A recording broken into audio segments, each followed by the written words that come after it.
Hello everyone, I'm not John Besh, I'm Angel Hargis, and this is my recipe for back testing a financial strategy. This is my hypothesis.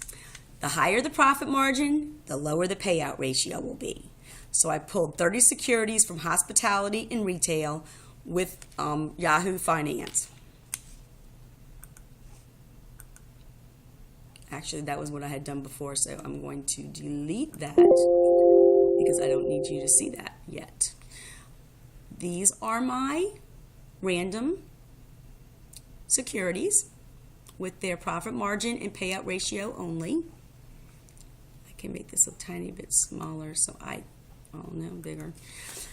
Okay, so the reason I am very interested in this is because I have a very young team of nurses who come to me all the time asking what they should do about their retirement fund, or if they even need a retirement fund right now, if they should wait.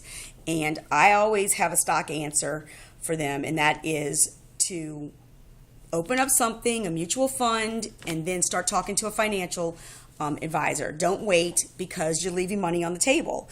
Our company matches up to 7%, and that is a lot of money to be leaving on the table. And they're vested after 3 years, so some of these people have already waited a year before they do it. So today, I feel a little bit more confident to direct them to a financial tools available and possible share strategies, which would help them make a decision on how to invest for the future. So today, I will test my hypothesis for picking a successful portfolio. To be more precise, I propose the higher the profit margin, the lower the payout ratio will be. So just to remind everyone, the payout ratio is the percentage of dividends per share divided by the earnings per share. So if a company has a payout ratio over 100%, they're using all of their earnings to pay the dividends. And this can be a really big warning sign for stockholders that their dividends could be cut, or even worse, if the dividends were continued to be paid out at the same rate, it could be devastating for the company, and it could actually, I've actually heard people say the word cannibalize the company. The profit margin, which is expressed in the form of a ratio, or in other words, a percentage, is the company's net income divided by the sales revenue. I know you all remember this from the first class. And this is also considered the company's cash flow. So to test my theory, I pulled these 30 random securities, and I'm going to click on the data tab. See, these are my profit margin and my payout ratio. And my profit margin is my independent variable, and my payout ratio is my dependent variable. So to do a regression analysis, first I got to find my data right here, and I'm going to go to my data analysis, which is all the way to the right, and it's on regression already because I had done one earlier. And right here, I go to I hit OK. And I'm going to take out what was in there before when I was practicing. And I'm going to highlight my independent variable first, which is my profit margin. And I'm going to highlight all the way down to number 30, which automatically puts everything in the input X range. Then I go to my independent Y range, go to my payout,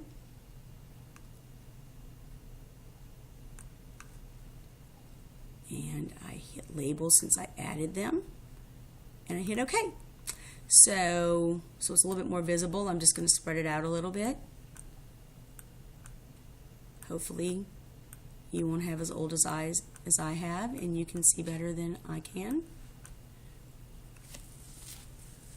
So let's see. After I've done this, is that a little better for you guys? I'm going to put my cursor, I already did that, so I'm going to go to my p-value, which is right down here, which the rule of thumb is that it is statistically significant if it's less than 0.05, and so mine is much higher at 0.72. So my p-value is way higher. And then I go to, which by the way is the same number as you can see as my significance f, just so you know it's the same value.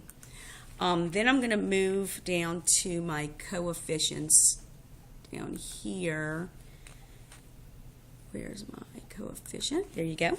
And you can see that it is negative. It's a negative 0.42, and a negative coefficient means that one variable goes up, the other one goes down.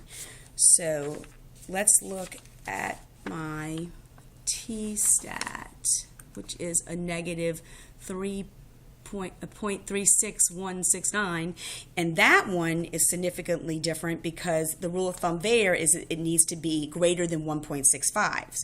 So you can see that my t-stat is a negative 0.36, so it's not significant.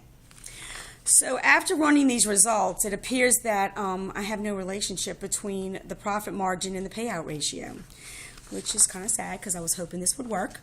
But as Dr. Cresson or John Besh told us, if you run a statistical test and you don't find significance, it's either because there's no relationship or the analysis was probably not tested correctly. So these results show no relationship, but before I can conclude there is no relationship, I would have to do more testing. So thank you and good night.